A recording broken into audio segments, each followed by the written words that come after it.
Rajkot mayor પ્રયાગરાજમાં ગયા અને વિવાદ વધુને વધુ સામે આવી રહ્યો છે। તો રાજકોટમાં મેયર જૂથવાદ મામલે ધારાસભ્ય દર્શિતા શાહે નિવેદન આપ્યું છે। મેયર રાજકોટ શહેરના પહેલા નાગરિક છે। નિયમ મુજબ કમિશનરની મંજૂરી લઈને જ કુંભમાં ગાડી લઈ ગયા હતા। આપણે ઘરમાં રહીએ ત્યાં 5 લોકો સરખા ન હોય। બહેનની સાથે જે કંઈ થયું તેની તપાસ ચાલુ છે। તો વિવાદ વધુને વધુ ગરમાઈ રહ્યો છે।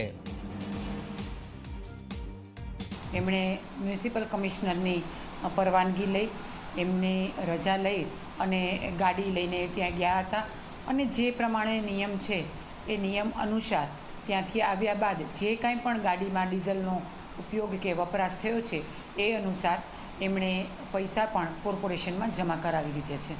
એટલે એમને જે કાંઈ પણ એવું લાગ્યું હશે કે એમના આત્મસન્માનને ઠેસ પહોંચી છે એવું લાગ્યું હશે અને એ બાબતે એ મારું ધ્યાન દોરશે તો ચોક્કસ દરેક બહેનોની સાથે હંમેશા હું એક બહેન તરીકે એમની પડખે છું।